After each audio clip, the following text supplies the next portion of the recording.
So, you chuck your money in your pension, yeah? Thinking some geezer in a pinstripe suit is looking after it, making it grow. Get that out of your head. Right. That money is in the middle of a war zone, and it's getting absolutely rinsed by an army of robots. Mate, you're being too kind. It's worse. The geezer in the suit is the one who took a bung to unlock the gates and let the robots in to tear the place apart. That's the long and short of this book we just read, Dark Pools. Yeah. It's a proper grade A stitch-up from top to bottom. Let's get into it then. First off, dark pools. What even is that? Sounds like some dodgy, no questions asked swimming pool in a gangster's back garden. Honestly, you're not far off. Imagine the stock market is a massive public market square. A dark pool is the secret soundproofed VIP room in the back. Okay. It's where the massive players, the Goldmans, the big hedge funds, go to shift huge blocks of shares without anyone in the main market seeing them and panicking. It's meant to be for discretion, innit? So it's for doing big deals on the quiet. But that's not the whole story, is it? No. The book makes it clear these VIP rooms became shark tanks, and the sharks are these high-frequency trading firms, the HFTs. Exactly. And these HFT firms, bruv, they're not investing. Right. They're not sitting there reading company reports. They are using computers so fast they make your PlayStation 5 look like a wooden abacus. Wow. Their whole game is to cheat, legally. Let's explain the cheat. It's like this. You, a normal person, decide to buy a share for a tenner. You click buy. Yep. In the millisecond it takes for your order to travel to the exchange, the HFT bot sees it coming, sprints ahead of you, buys that exact share for £10.00 and then sells it back to you for £10.01. And you don't even notice. You just think, oh, the price ticked up. But that little penny, that's their profit. Right. And you're thinking, a penny? So what? But they do it millions of times a second across the entire market. Whoa. It's a hidden tax on every single person with a pension or an ISA. They're skimming off the whole system. Fascinating. The book talks about the lengths they go to. I mean, one firm paid to run its own fiber optic cable in a dead straight line from Chicago to New York. Yeah.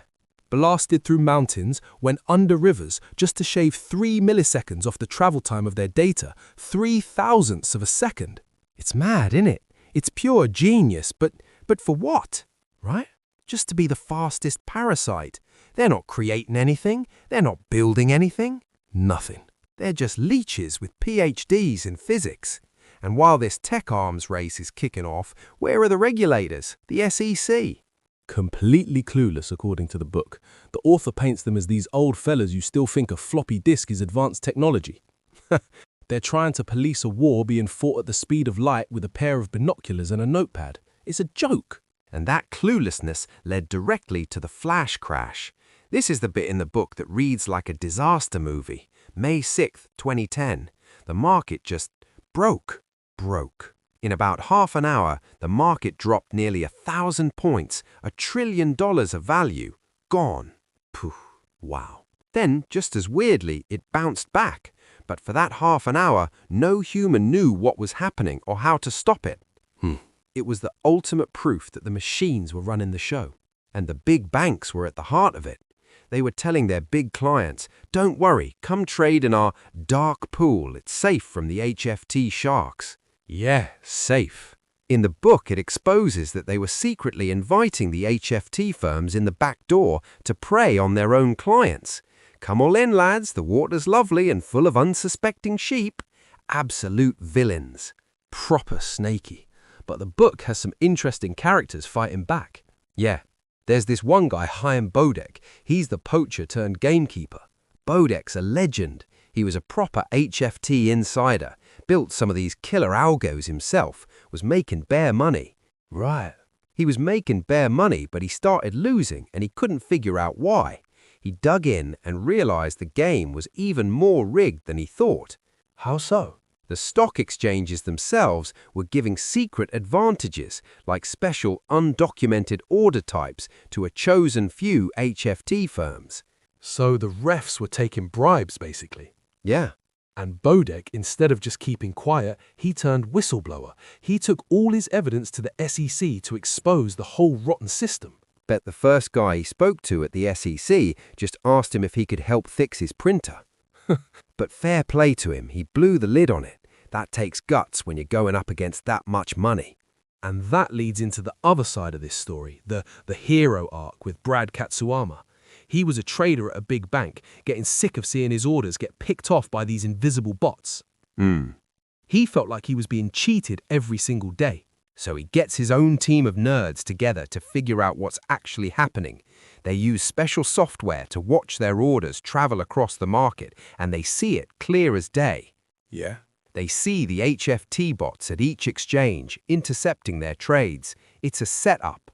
And instead of just moaning about it, he does something mental. What's that? He decides to build his own stock exchange, a fair one. He calls it IX, the good guy exchange. And the genius of it is so simple, it's beautiful. They basically put a speed bump in the system. Right. They get a massive 38-mile-long coil of fiber optic cable and make every single order from everyone go through it before it hits the matching engine. It only slows the orders down by 350 microseconds. I mean, that's a tiny fraction of a second. Tiny. It's unnoticeable to a human, but it's just long enough to stop the HFT bots being able to do their front-running trick. It levels the playing field. It's brilliant. It is, but it's like building one tiny, well-fortified little village in the middle of a country run by warlords. Yeah. The rest of the market is still the Wild West. The sharks didn't just give up. They're still out there. The dark pools are still dark. So that's the big takeaway from the book, really. The game has been fundamentally changed. It makes you question everything. Is it all fixed? I don't think it's fixed like a conspiracy where everyone's in a room together. It's more like the system has evolved into this monster that benefits the fastest, most predatory players. Yeah. The market isn't about investing in the future of a company anymore. It's a high-speed video game for robots, and we're just the slow, dumb NPCs they farm for cash. Grim. So what are we, the normal mugs, supposed to do? Just take our money out and bury it in the garden? Nah, that's not the answer. But the first step is awareness, innit? Reading a book like Dark Pools is like taking the red pill. You can't go back to blindly trusting the system. You have to understand that when you invest, you're stepping onto a battlefield. Right. And you need to know who has the bigger guns. Well said. It's a heavy one, but you need to know it. Right, that brings us to the end, but we want to leave you with something to chew on. Now, here's a question we'd like you to think about. If the fundamental purpose of the stock market has been warped from funding companies to a game of speed for algorithms, what does that mean for the future of capitalism itself? Is the engine of our economy now running on empty code? Drop your thoughts in the comments. We want to see a proper debate. Laters.